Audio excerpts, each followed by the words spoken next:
Hi, everyone. I'm Ina Fichman, and I'm going to be moderating this session. I have dirty blonde hair, and I'm wearing a blue and white dress. And I'm bringing you this conversation from Los Angeles, which is the unceded territory of the Chumash, Tonga, and Kizé peoples. So welcome. So the name of this panel is Artists Hold Power. And this is a mantra, a way of working that has emerged since the pandemic, and as the need and desire for racial justice continues to grow. And many production companies, advocacy groups, and artist collectives are reimagining the way we work, looking at their own practices, moving to bring non-hierarchical and more collective models in how work is done, how decisions are made. We're calling into question how work is conceived, shared, how companies are structured, and how they're owned. What's fascinating and exciting for me is that these values and ways of working are not just relevant for nonprofit artist groups as they have been in the past. This is part of a new ecosystem of documentary production, distribution, and exhibition. So it's really great news for all of us.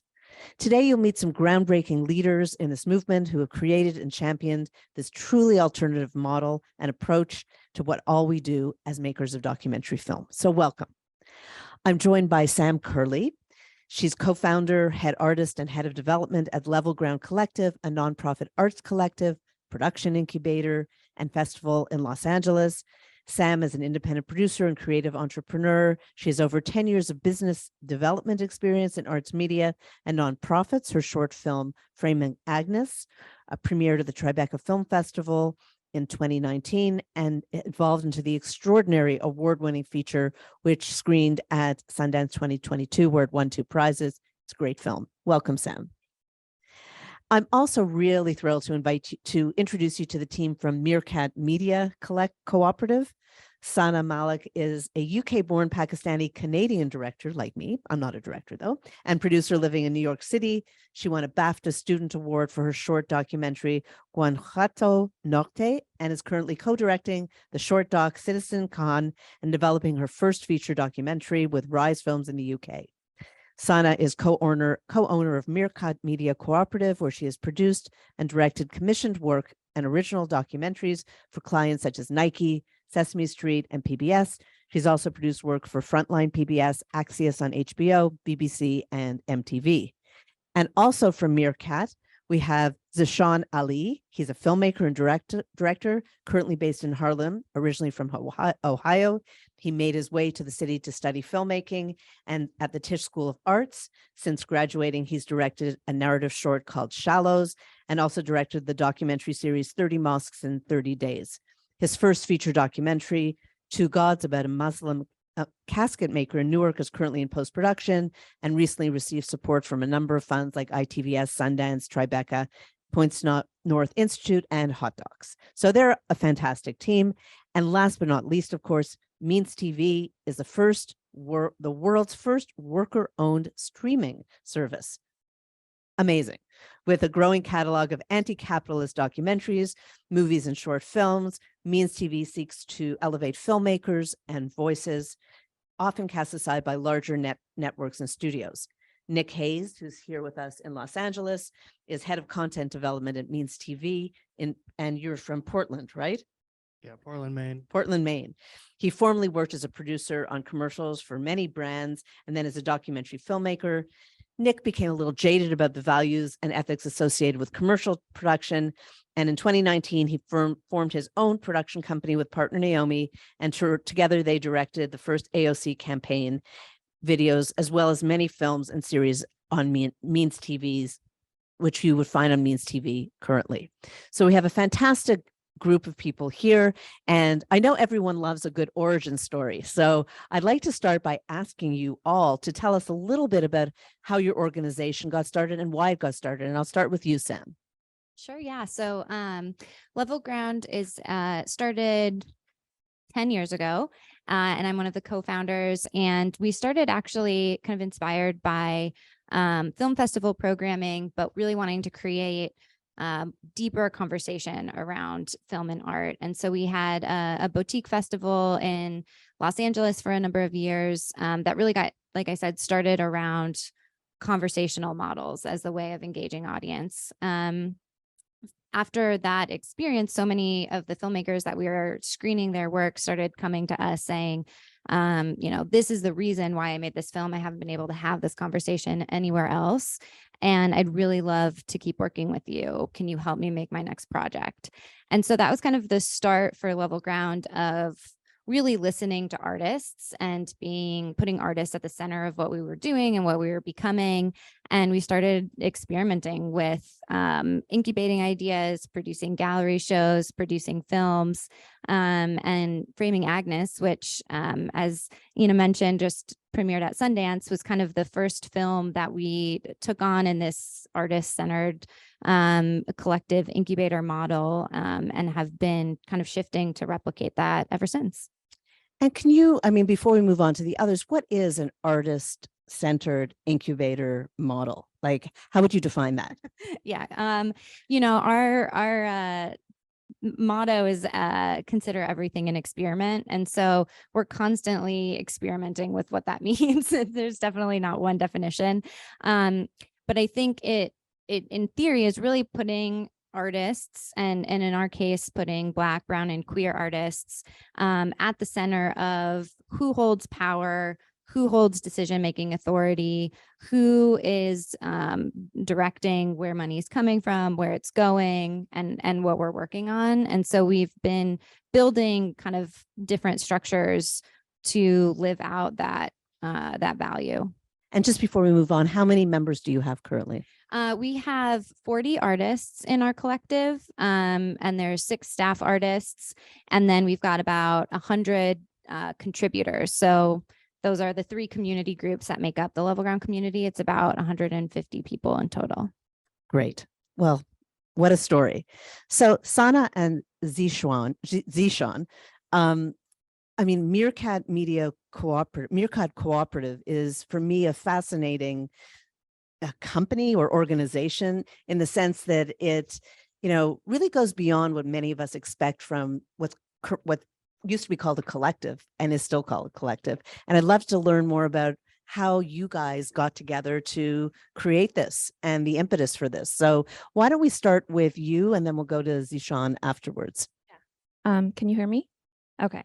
Hi. So thanks, Anna. I think, Meerkat Media predates way before I joined, but it started as a kind of a collaborative filmmaking space that was not a cooperative in 2005, which was kind of a group of friends who were making films and were interested in the art form and wanted to do something different, came together and worked as like a collective of artists. And then it was not until 2010, I believe, or 2011, where they incorporated kind of as a cooperative partnership. So that means it's worker owned. Everybody who was part of the co-op was a owner of the co-op as well. And really centering, again, similar to what Sam said, like consensus-based collaborative filmmaking processes and decision-making. So what that means in like the real world, and as I've experienced it as someone coming from the outside, I didn't actually join until 2020. So it had already been operating for 10 years as a co-op.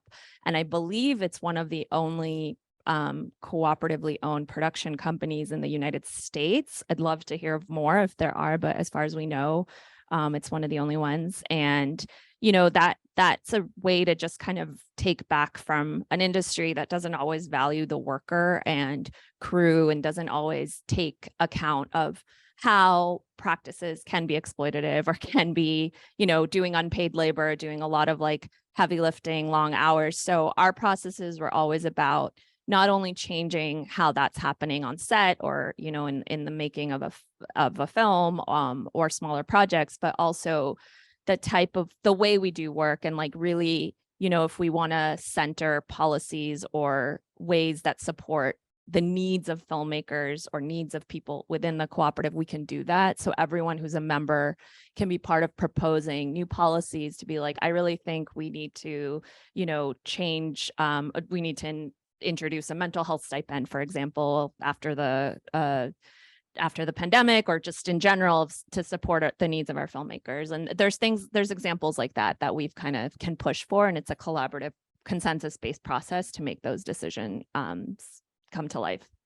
And I'm very curious, Zeshawn, like, how does one become a member? Like, do you get many people in our community who would love to join Meerkat Cooperative. And how do you decide?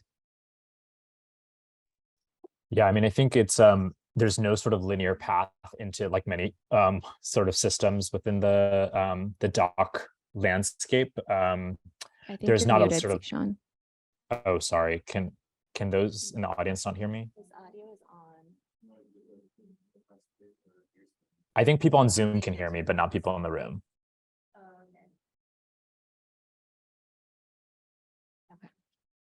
I think Okay. you're good. Great. So as I was saying, there's no sort of linear path into Meerkat. I think all of us have kind of come into the group in different ways, as Sana mentioned. The captions, so thankfully we have the captions to document.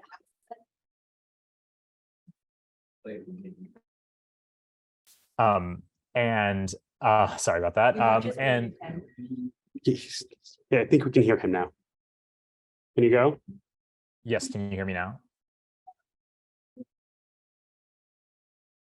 Well, sorry about the technical difficulties, and sorry, Zeshawn, for this. We just can't hear you in the room, but I'm sure the people online can. So thank you.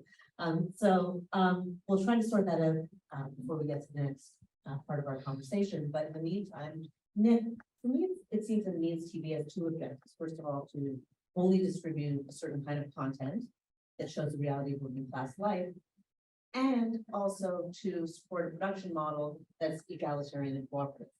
You're a streaming service. You have an offering to an audience, and you also have a way of working together. I'd love to hear more about that, how you work with your team, and also how Means TV came about. Sure, yeah. So I worked for a long time as a producer in commercials, specifically in the Detroit area. So doing a lot of like automotive commercials, things like that.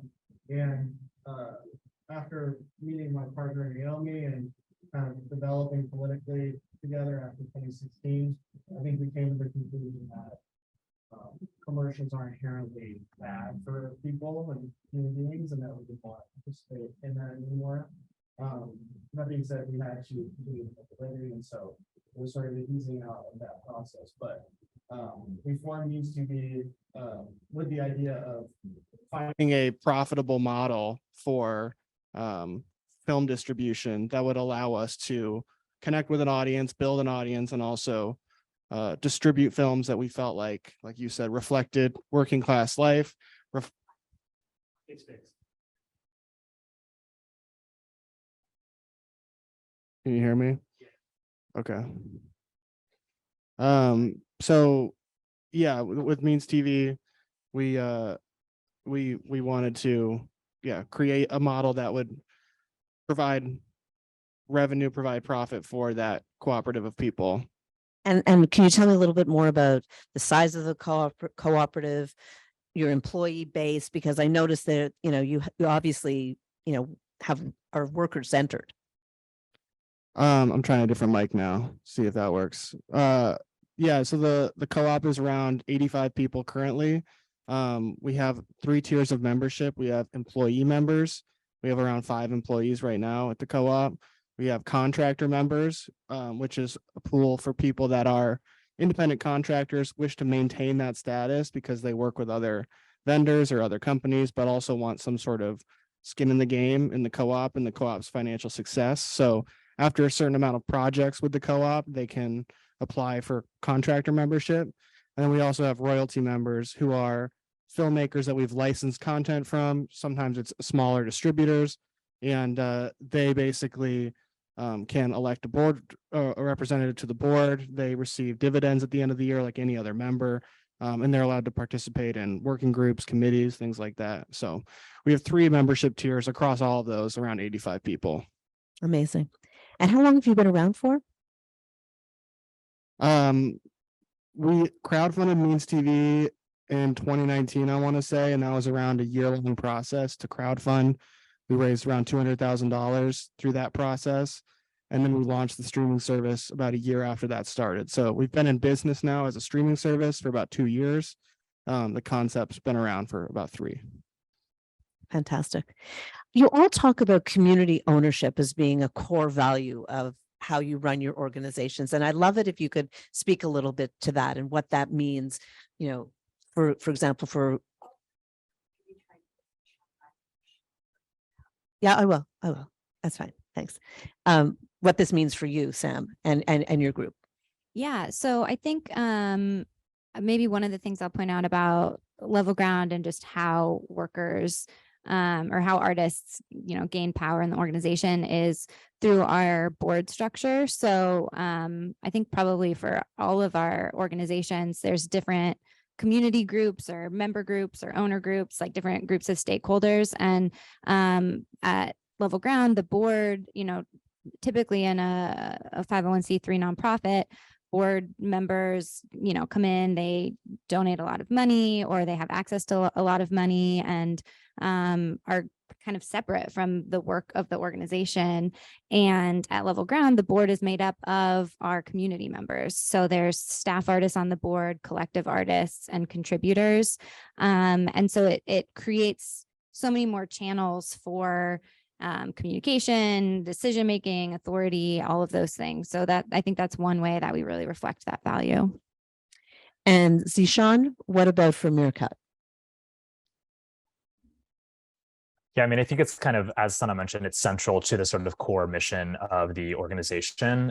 And it's reflected in sort of like multiple ways. The sort of like community-centered approach is not only reflected in the business model through the production company, but it's also through the ecosystem of the collective of artists that we support with our resources. So everything that is done, not only from an organizational standpoint, is always thinking about what the sort of like ripple effect, so to speak, is for all of our collective sort of like creative journeys, client related sort of like goals and careers. And so it's really great because it fosters a sort of like a collaborative structure in which you're not only thinking about your own sort of self-advancement, but you're thinking about the ways in which your mobility can help mobilize others, which is something that a lot of independent filmmakers naturally think about in collaborative structures. I think Meerkat trying to actively bring that into our business model to make sure that like momentum building is constantly sort of like a reflection point rather than a sort of like a shield of some sort. So I think that it's constantly a conversation. And I think that because we have two different sort of entities within the organization, not only the production company and the co-op, we also have the collective, which is I'm a part of both sort of like structures of Meerkat. We're constantly thinking about the ways in which we're sort of like actively practicing community and how community focused work then sort of gets reflected into the business decisions or just larger programming decisions that Meerkat is a part of. And Sana, what are some of the challenges of trying to do this? I'm sure it's not the easiest thing in the world. I mean, yeah, I think my perspective from, again, being someone who came in after, like over a decade of ways of doing things. And when you're creating any structure, obviously there's always like groupthink that happens or ways of working that can be very formative to how you start to create in the process. I think for me, the challenges are still, it's not just that like we all work together as a group to come to consensus, but that can obviously, there's so many different opinions as we grow. There's people who might want to do things a certain way, but overall, I do appreciate the collaborative sensibility and everybody is open to listening and like really taking into account the way that work should be different. We also have an accountability process, which I think has been really useful to just as things evolve and change, like if a member or a crew person we've hired or sometimes even a client have, acted without good faith or done something that is against the values of the co-op or the way we work, we kind of introduce this longer accountability process to really take note of how, just to like basically work with that person or entity and really try and understand how things can be different and like really get them to reflect and establish new ways of working. That's obviously not a seamless process. It takes time. It's a lot of labor, but I think the dedication that we all have to just doing things differently, not just within the co-op, but also just in general, how that reflects externally to the industry. We've all come from backgrounds. Like I worked for a long time as a freelancer for a lot of different large networks and organizations. And like, I never felt heard. I never felt like I had a voice. I never felt like anyone cared if I was like, working 24 hours a day. And this is a different way of thinking about that. But we still work with the outside world. We still have to engage in a capitalist system. And that can be challenging because people don't understand how to really, center the worker at the end of the day. Absolutely. And centering the worker, obviously, Nick, is very much, integral to what you're doing with your business model as well. Is my mic working? Yeah. Okay. Yeah. I mean, I think everybody here knows, and I think when you talk to people in the cooperative community, like member engagement is one of the biggest challenges, and how to effectively but work with members and give them things to do that are productive and beneficial to the cooperative, make them feel engaged, like have there be a positive communication back and forth. And I think it's something that like we struggle with as much as any other cooperative struggles with. Membership is a huge asset. Like I said, we have nearly 85 people in the cooperative who are all highly skilled. A lot of them are incredible filmmakers that are doing really unique work, but it's like, how do you effectively use them, make sure that that time that you ask from them is valuable? What do you give them back in the form of compensation or in the form of value for their time? So I think it's something we're always thinking about. We've all, as far as the employees at the company, have been involved in movement spaces and like organizing projects. And I think we've seen what can happen with having too many committees, like having too many working groups, and you have 15 members, but you have 7 working groups, and that's not really productive or helpful. And so we across our whole business have always strove for too small to fail. Like we have 85 members where we very, very rarely financially overextend ourselves. We have no venture capital backing. We have no loans or anything like that. Everything has been through crowdfunding initiatives or subscription financing. And I think that also goes with community engagement, which is like we have 1 or 2 working groups at the co-op, and like that is enough in our opinion for now to have people be engaged on projects they want to. We have bi-monthly general meetings at the co-op where the employees and the board have to present what's been going on and how things are going. So, and how do you engage members in an organization like yours? Like, can you give us some concrete examples? I'm really curious to hear about this. Yeah, so we do, like I said, we do bi-monthly general meetings where the board has to present like what has been being discussed, like what's the financial state of the cooperative, what sort of content releases are coming out, what's the status of content delays, what sort of acquisitions are being done, what sort of audience engagement are we seeing, like how are sales doing. So we try to bring everybody into those discussions. And I think what we found people in our co-op at least are most interested in is the content side of things, like what sort of new stuff is being developed, what sort of stuff are we spending our money on as a co-op. So yeah, it's different for every co-op. Sorry to interrupt. Who decides what's going to be bought to be streamed? Is that the co-op?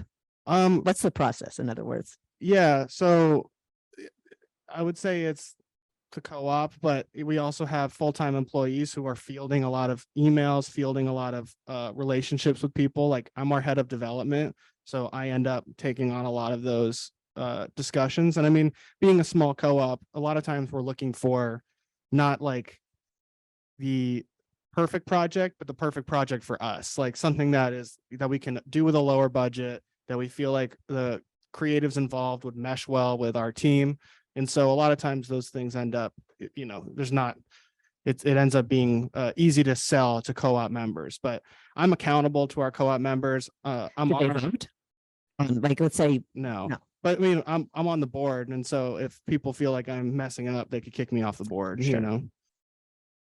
Yeah, I'm just trying to understand. So like a film comes to you, I'm not, not just what you're producing, but a film comes to you for an acquisition to be on your platform.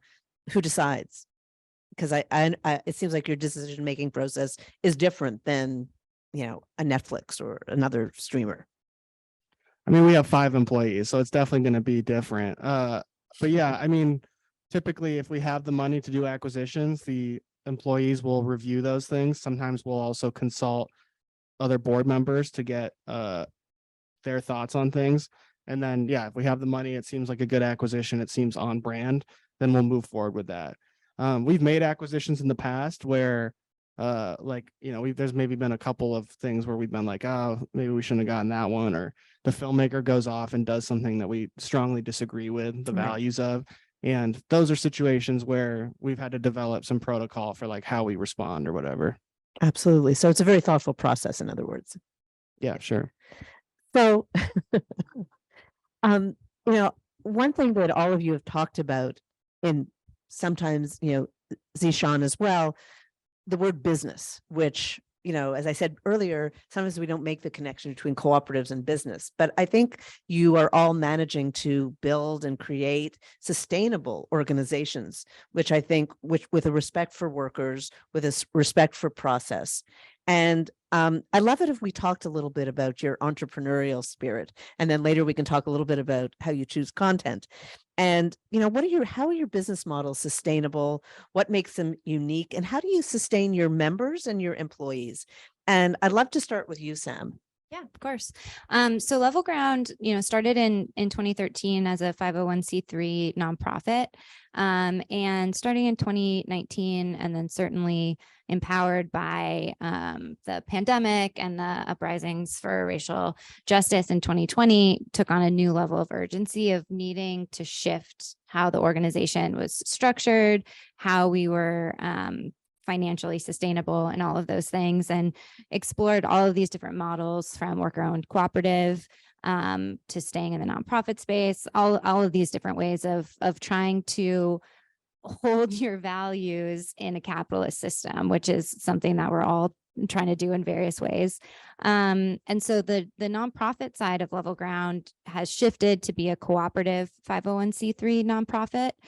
So we implement a lot of the practices of worker-owned cooperatives, but because we are a nonprofit, we don't have owners. And one of the ways that nonprofit model is sustainable, and why we kept that as the model, is through donations and grants and essentially charity. And there's a lot that's problematic about that in the nonprofit industrial complex, and that's where our values and agreements try to keep us on track. And then I think one of the things that we're trying, and as part of our experiment in sustainability, is we launched a separate for-profit production company under the same name of Level Ground, but totally different business entity, has its own structure and bank accounts and all of those things.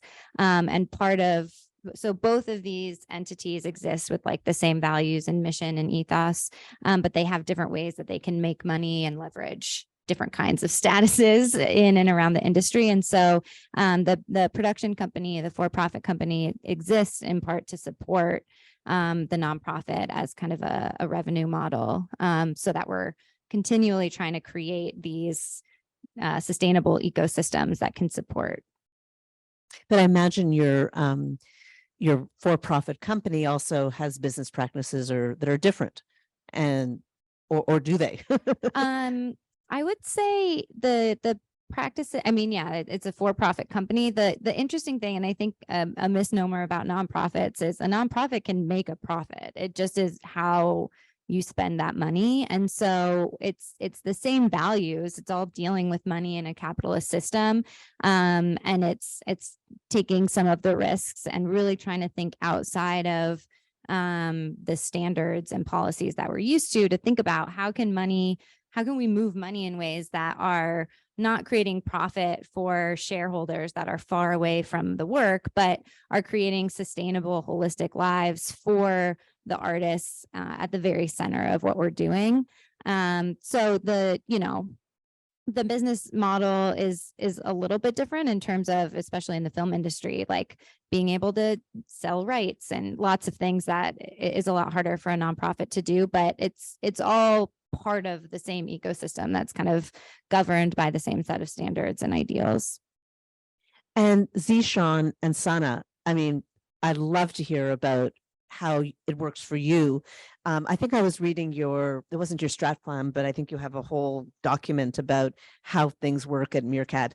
And one thing that really struck me is one of your mission statements says the surplus of the cooperative should be shared in proportion to work members put into the cooperative, not in proportion to the ownership of the cooperative or contributions of money. And so you operate really differently than many businesses. And I'd love to hear more about that. I mean, you have a very clear process of how you do business. So Zeshawn, if you could start and then Sana can pipe in, because I think it's really a lesson to be learned for a lot of smaller companies in our documentary world. It could be an interesting model. Yeah, I mean, I think, and Sana, like, feel free to like jump in, because I think we can both speak to our experiences in terms of how the business is sort of operated. I think, you know, one of the things, because we're not only we're non-hierarchical company, but we also have standardized rates in terms of like how we work. So that means that anybody that's stepping into a project as a producer gets a producer rate. Everybody that's stepping in as an editor gets an editor rate. It's not like to scale. It's like we have like flat rates depending on sort of like what that is.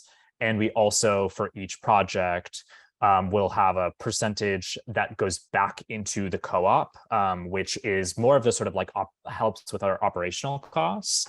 And some of those operational costs are, you know, we try not to sort of have like unpaid labor. So anything that we're doing in terms of maintenance work in the co-op, those are paid hours as well. So not only are we sort of doing client related work, but we're also all a part of individual working groups. And that includes finance working group, an HR working group, an outreach working group, kind of like operational sort of like systems that are within the group to help sort of like upkeep, but that's also paid labor. So the incentive of doing that production work is to be able to sort of like reinvest back into our labor to help upkeep the organization. And it's the same for the collective that we support. The collective is not a business making sort of model, but it is sort of like ecosystem of artists that we support that get a yearly stipend, that get access to our resources, that have a yearly operational budget, and the work from the co-op helps then go back and support the collective in that way. But Son, I'm happy to pass it to you to also speak about some of our other sort of ways we approach the business.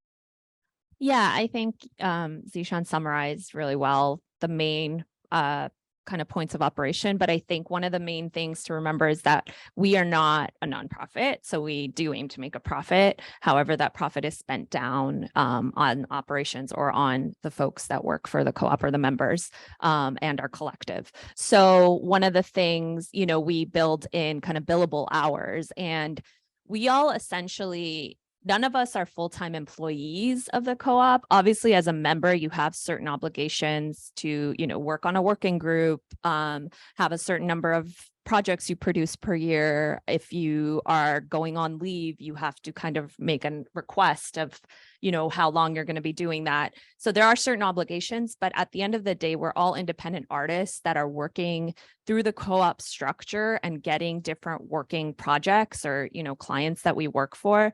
And then we can hire each other for those projects at the rates that Zeshawn was describing. So nothing is like, I'm nobody's boss. No one is my boss, but we work collaboratively in a space. I might set the budget for a certain project, but I have to take into account how much profit we're making for the company and also how accurate those hours are for producers, editors, et cetera.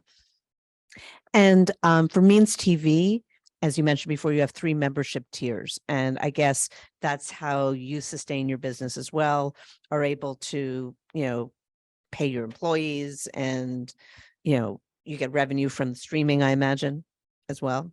Yeah, all our revenues from streaming. We don't have any ads. We have no other source of income besides donations and subscriptions. Can you hear me all right?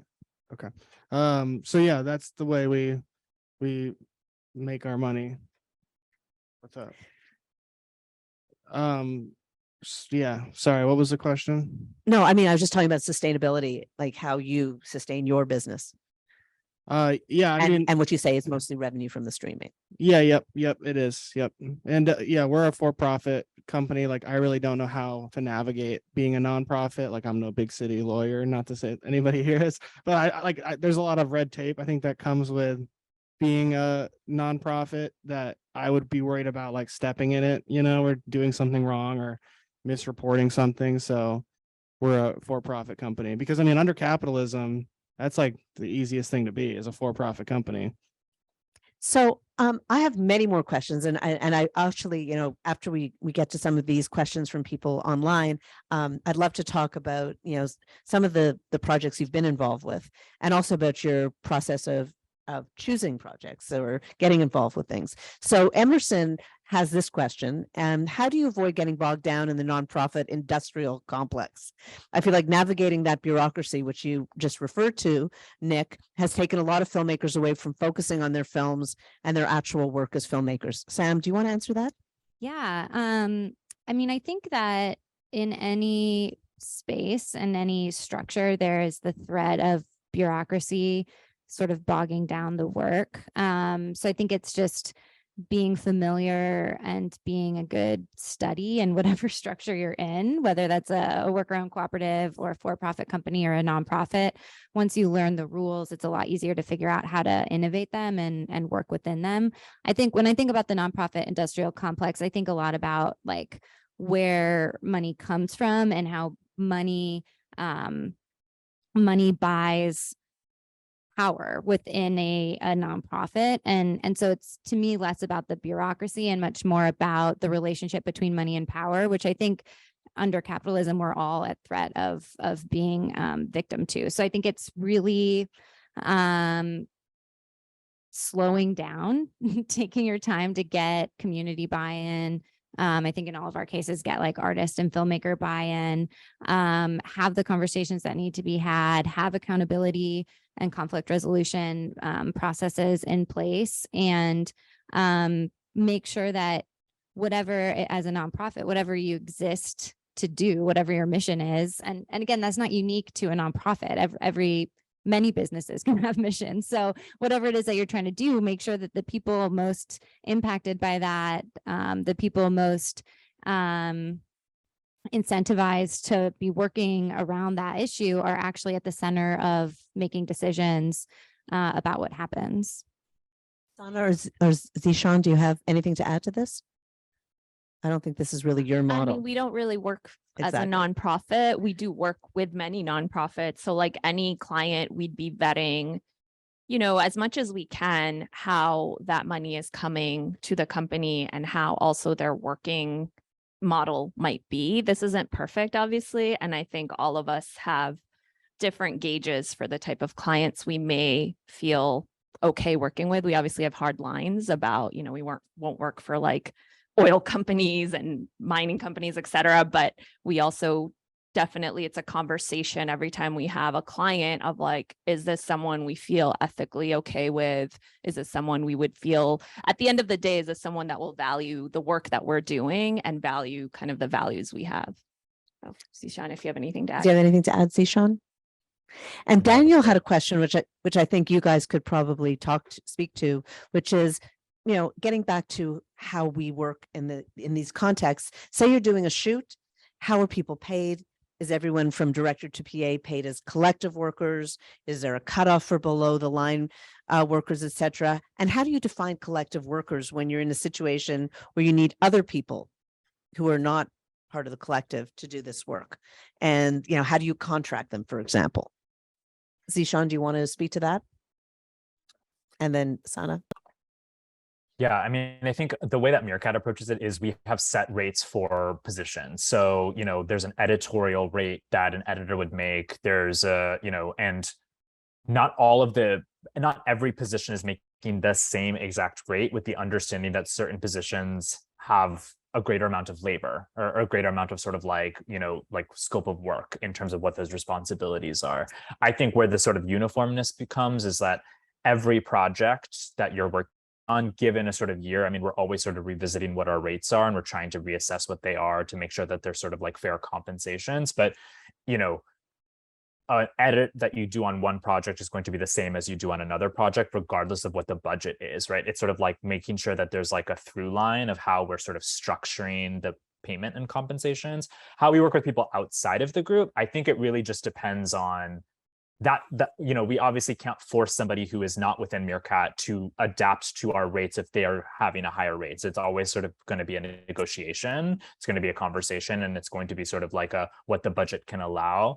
And I think at Meerkat, we're never only working with, I mean, sometimes there's some productions that are mostly just crewed up by Meerkat members, in which case it's a little bit more seamless. And then when we're bringing on outside members, we are, you know, usually because it's, you know, in a location where we don't have Meerkat members and we're not traveling people, or there's a specialized skill, or some Meerkat members can't do it, so we'll hire an outside member. So I think sometimes it's really kind of like project dependent how we sort of like bring people in and how we sort of make those payments. But internally, we have a standardized process to how we approach those rates. As we work with external collaborators, we're obviously going to make sure that we're compensating people fairly in that way. And it's always that sort of like, you know, budget compensation conversation. And Sana, like, is there a standard contract for some of these outside workers? You know? Yeah, we have a contract. I mean, we do operate like a business, so we have contracts. We have, you know, different things that people have to sign. And again, if we are working with someone who's external, we are open. We do have like a different kind of format for rates. Like, we understand that as co-op members, we might get a lower rate than industry, but we have other kind of privileges as And being part of benefits, yeah. and benefits being part of Meerkat that an external freelancer may not have. And we really try and put a lens to that. Also, like as Zeshawn mentioned, we, you know, certain productions you might need, we want to center like BIPOC directors or camera people or et cetera. And we want to make sure we're honoring kind of what their rate might be or how they work and operate. And Nick, for, you know, the internal production that you do, how does that work in terms of how people are paid, and do you have standardized rates as well? I mean, pretty much all of our hires for internal productions are not co-op members. Sometimes we'll have a contractor member who specializes in something. So pretty much all rates are subject to negotiation. Like, everybody comes to the table with different values of their labor and stuff. We try to be fair. It's typically dependent on our budgets. So yeah. And Sam, did you have anything to add? Yeah, our staff artists team, we have like a transparent tiered pay system, so everybody knows how much everybody's getting paid on the staff side. And then I think when you're working with people, you know, further out from as you get further out from your staff team, in my experience, it's really been about conversations, and that if you can talk with people about what you're trying to do, like what a living wage means, what it means that we are being mindful of who's getting paid what, but also how many hours we're working that day and what kind of other benefits and privileges come with being closer to the center of, again, like decision making and well-being. In my experience, people are pretty open and like eager to have those conversations, even below the line crew. When they know what you're thinking about and trying to do, they want to participate in it. They have their own ideas and experiences and thoughts of what their careers have been like, and bringing all of that into the conversations about money, I think, creates a much stronger bond for a team and a much better project, in my opinion. Respect. I think people feel respected, which I think makes a big difference. I'm going to throw this over to you, Nick, because this is a really interesting question from James. Are any of your organizations self-consciously third cinema, like those founded in the 60s, like Grupo Cine Liberazione in Argentina, Socofa and Black Audio Film Collective in London, Amber Films in Newcastle, a Paul Shop in Kentucky, the Third World Newsreel that many of us have heard of in New York City, Visual Communications in LA? Do you see yourself that way? I don't exactly understand what that is. I mean, we've worked with Apple Shop before. I don't know. I really don't know what that is. Sorry. Okay. Does anyone here have an idea? I mean, these are very political film movements as well. Yeah. I don't feel like I could properly answer to that. I don't think we operate with that consciously. I think all of us aspire, and also we're all artists that are making our own work. We also have a slate of films we have released, Dark Money, Public Money. There's like different projects that Meerkat has worked on that do have an explicitly political viewpoint. And I think at the end of the day, by virtue of who we are as a collective, the different types of people that are there and the different types of projects that we're bringing in, we maybe subconsciously all aspire to be that, but no, I wish it was more explicit. So I'm just reading a few other questions in the chat that I find really interesting. So how does, somebody asked, Stephen, how does creative process work on a project level in a non-hierarchical structure? For example, does a director have more weight than an editor or producer? So let's, I'm just curious, Sana, what you say to that, or Do you want Zeshawn? jump in? Yeah, I mean, I think like the systems of a non-hierarchical model, there's a business sort of approach, but then there is a sort of creative process approach. And I think the understanding is that like no one person holds more weight, and like a production is not only a collaborative process, but there are certain moments that are sort of like an assembly line process where like a producer is going to be sort of like more directly involved in the pre-production elements before a shoot comes on board, and their leadership and their sort of like ability to sort of like consolidate information in that sort of stage becomes a voice that people on the team lean on. And then the director obviously kind of leading up to the shoot. So it kind of moves in a similar sort of workflow. From other productions, it's less hierarchical in the sense that like we have no EPs, we have no heads of production, we have no,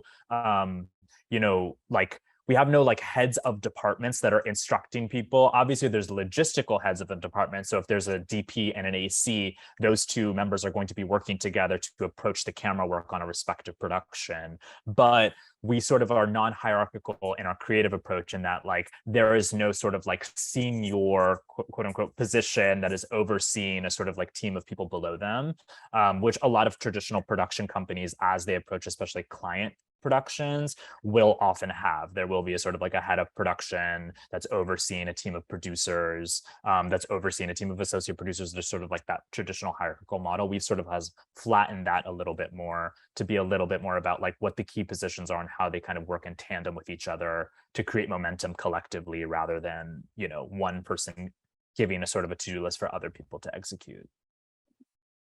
And what about a level ground when you made framing? Agnes, how did that work? Yeah, I think, the film industry obviously is a very hierarchical industry. And so when you're trying to operate within it differently, sometimes the terms don't quite align.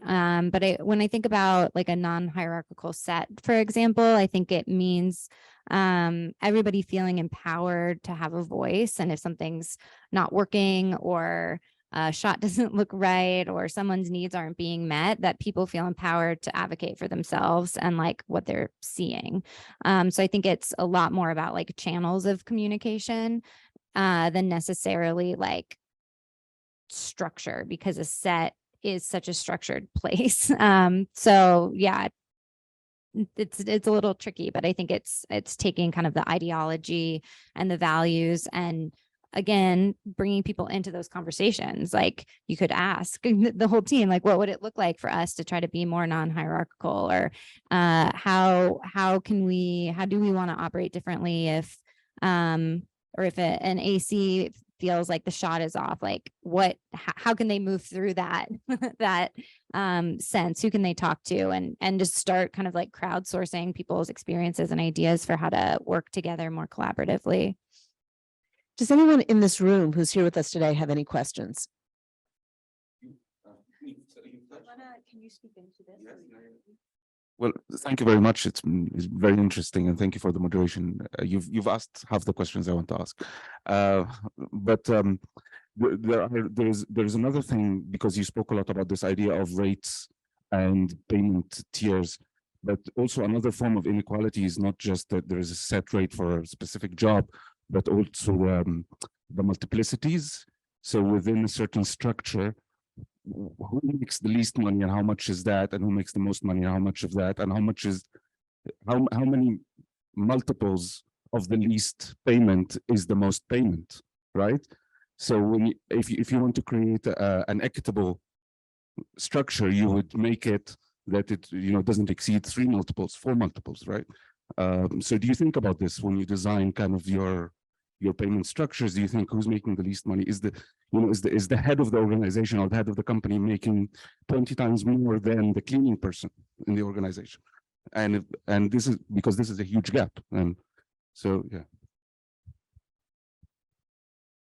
Is this also, just to clarify, also kind of a question about who has access to work, or is that part of it, or just in terms of? I think it's pay disparity.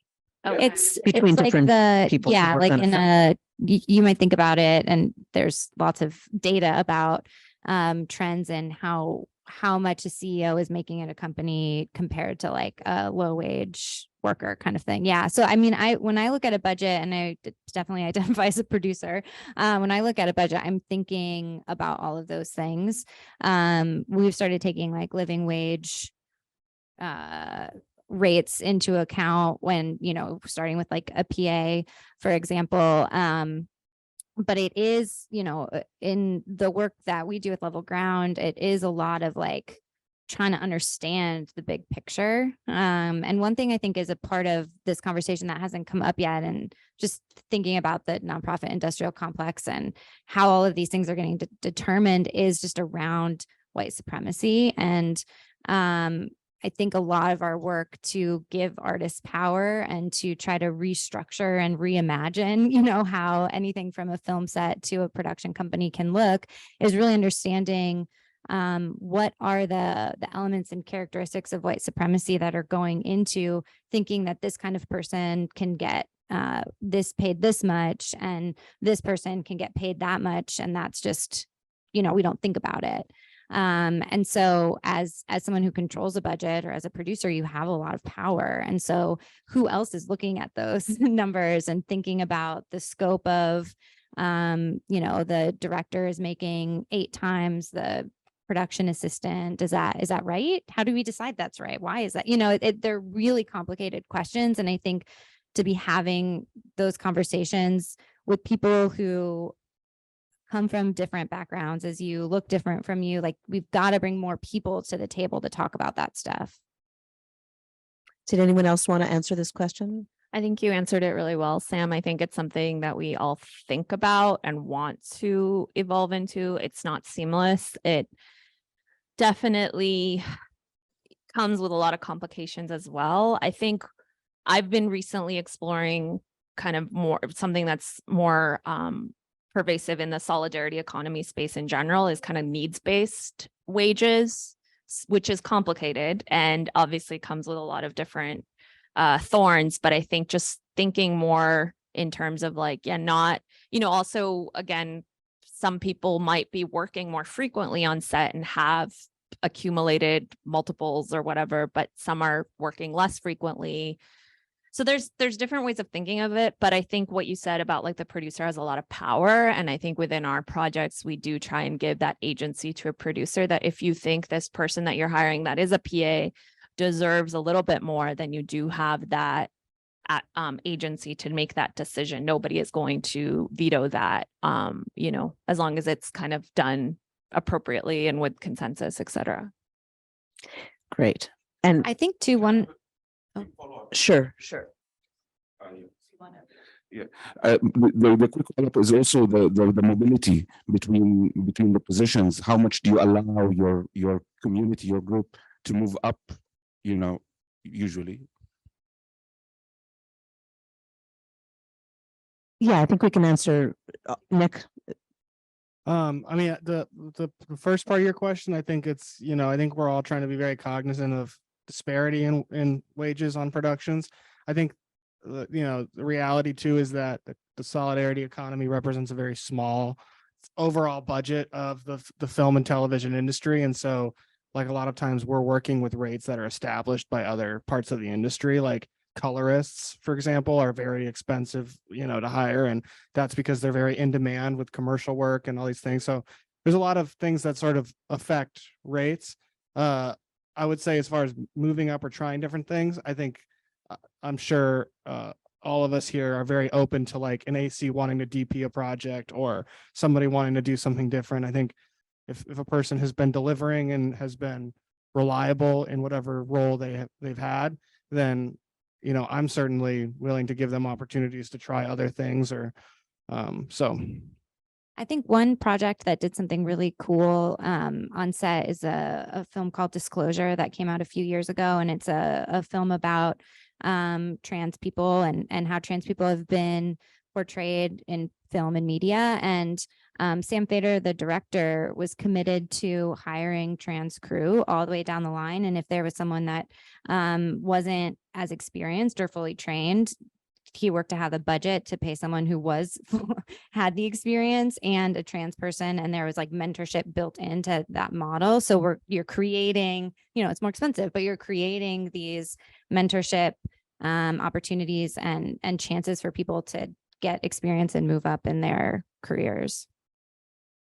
Great. Well, I mean, there's a question here that I find really interesting and we haven't really talked about, which is internal conflict resolution processes, which I think in the context of this new way of working is really essential. And I think it's Brian who asked this question, in maintaining your non-hierarchical structure, what is the process? And of course, hierarchies emerge inevitably, and along with them, toxic behavior and expectations. And human resources is very difficult work. And are you willing to share how this has impacted your organization? And also, have you had to restructure leadership sometimes because of these reasons? I know I can say that we hire a lot of people. What we spend a significant portion, maybe a third of our overall operating expenses on hiring outside people for internal productions or jobs. And so we've certainly run into issues where people are paid to do something and they just don't do it, or they do a very poor job of it, or they start creating issues within that project that have to be dealt with. And I think part of it has been developing those processes on the fly and working internally to figure out what is favorable to this person and to the co-op who's losing money in this arrangement or whatever. I think also just in a cooperative work environment, speaking as an employee who's worked in a co-op for 2 years now, nobody wants to be anybody's supervisor. Nobody has time. We're all very stretched thin. Nobody wants to have to tell their coworker and friend, step it up, you're not doing enough here. But I think being in a co-op, there's a real dependence on everybody showing up and doing their best and doing their job. And then if somebody's not doing their job, then everybody else has to kind of confront that person and say, you're not holding up your end of this, you need to step it up. And so I don't know, I think the social pressure within a co-op too is effective in maintaining, a productive team or whatever. And Zeshawn, how does it work at Meerkat? I can probably I'm talk sorry, too I long can't hear about you. this. Can you hear me now? Okay. I'm actually a part of the HR working group at Meerkat, so I'm quite familiar with sort of how we approach accountability processes. We do it kind of twofold. We have our sort of internal systems of HR. So we have a working group that an HR working group in our particular cooperative model is not traditional an HR team at a traditional company. We are not sort of overseers of policy, but what we are is we're sort of constantly making sure that policy documents and the policies and structures that we have in place are always being reflected upon. So we're listening to the needs of our members at any given time, and we're adapting them, and we're constantly facilitating space within the group to be okay, great. You just took our family leave policy, or you just took family leave within our policy systems, and we'll interview that person when they come back, and we'll say, how did that work for you? What did you need more of? How can we sort of adapt this policy? We'll make changes in the language, and then we'll repropose that to the group. So it's constantly sort of making sure that we're checking in on members' needs. In terms of accountability, as Sana alluded to earlier, we do have an accountability process that's kind of constantly ongoing. And the reason for that is there's two forms of accountability. We do twice a year, we do a peer evaluation process where we are evaluating not only ourselves, reflecting on our work, but we're also having an opportunity to have one-on-one meetings with other members where they're taking a look at our work and having open dialogues and conversations. What went well on a project, what didn't go well. And the reason for that is making sure that we're constantly creating forms and spaces of development. And this came out of, in full transparency also, this didn't always exist at Meerkat. This came out of years of people maybe getting too comfortable, or systems or situations arising where people were maybe not developing in their skill sets or maybe mishandling certain situations. So I will say, like, systems at Meerkat within our HR are constantly evolving and changing depending on who is in the group, what situations are arising, but it's never sort of like hoping that like complacency is a model or there's like an assumption of operation in terms of how we approach things. So we have these sort of like internal systems of policies that we're constantly revisiting, but it takes that working group labor to do that. Like, we're constantly making sure that we're checking in with the group. And I think if we didn't have an HR working group, it would be very hard to maintain policy and accountability processes without it. Amazing. Can I Sana? just add that, like, not to just be didactic about our policies and all of that, I think it's also really important in any of these structures that you empower people to feel like they have a voice, which is the unique thing that I feel Meerkat gave me that nowhere else in the industry did. And through that, I feel like I can be more vocal. I have a platform to speak out against other injustices. And, you know, it's difficult, but I do think that that's the most important thing you can give, especially newer members, especially people who are not traditionally centered in this work. You know, there's so many different layers to that, but I think that's the most important thing you can think about. Absolutely. And Sam? Yeah, I definitely agree with everything that folks have been saying. I think maybe the only thing I would have to add is I think it can be really hard. This work is really hard and often is very personal and relational, and it can be really hard to have to reckon with the lack of a policy or process around a particular situation or person. Everything always feels so much more escalated, and the stakes are much higher when you're addressing, you know, somebody not doing the work they were hired for, or a parental leave situation, or whatever the thing is. If you're talking about it and it's like about a person or about a specific situation. So we try and are working hard to think about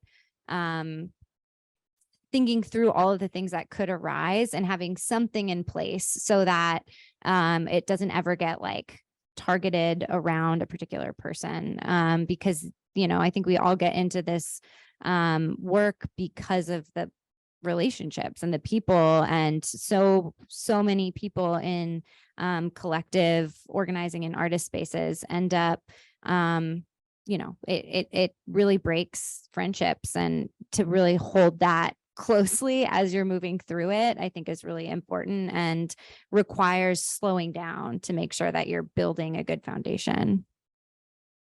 Well, I think we've unfortunately run out of time. I have like 20 more questions, but I think the work you're doing in the workspace is really extraordinary and unique. And I just want to give each of you 30 seconds to talk about why you do this and why you personally have decided to work this way. And we'll start with Nick. We work this way because we want to build the future we want to see, and we want to do it now. And so we want to, you know, work cooperatively and start to build those things. And I encourage people to look us up, means.tv. We just released our new original show, Papa and Boy, which is an animated original comedy. So thanks for the opportunity to speak here. Thank you, Nick. Sana? Yeah, I think on a personal level, I do this for the reasons I mentioned of like just being able to have a voice, being seen, also flexibility and having space where I can incubate my ideas and have a collective response to that. But on a like grander scale, it's because I am committed to like really changing the way we exploit people and, you know, take advantage of different things in this industry and hopefully just push a little bit for some meaningful change in this really dire economic time. Thank you. And Zeshawn? Yeah, I mean, I totally agree. I think for going from somebody who had only worked at full-time companies or then as an independent filmmaker, I was kind of constantly used to exploitative sort of systems. And I think it was really refreshing when I found that there were systems where not only community was centered, but sort of like the ability to sort of create communal agency and like what that could be ideative. And so I think constantly being a place where like nothing is permanent and everything is constantly evolving, I think is a really exciting way for me, it's been really invigorating to work in that system. Great. And Sam? Yeah, I think I'm drawn to this work because I think on a larger grandiose scale, like the future has to be in the collective, or else there's not going to be a future that we'll get to be a part of. And I think, you know, the tenets of anti-capitalism, anti-racism, collaboration, all of those things are create better outcomes for all of us. And then I think on a much smaller level, I think a lot about like my days, like what am I doing every day? And this industry is really hard. Making a film is really, really hard. And if the process is not something I enjoy, if I'm not in it with people I care about, and I'm rooting for, if I can't like show up every day and feel like my time in my community is like meaningful, then I don't want to do it. So it's also creating the kind of work environment and like kind of community that you want to exist in every day is a huge motivator for me. Well, thank you. I think these are inspiring words for all of us who work in documentary. I know that I've learned a lot, and these are models and practices that I really think are of our time. And I really appreciate all that you're doing. And so thank you all. And please look up everybody here online, Level Ground, Means TV, Meerkat Collective. There's a lot of reading and a lot of thought when you go through their websites about why they're doing what they're doing. Thanks. Thanks again. Thank you. And Yeah, thanks thanks. IDA as well. Yes. And thank you to the IDA.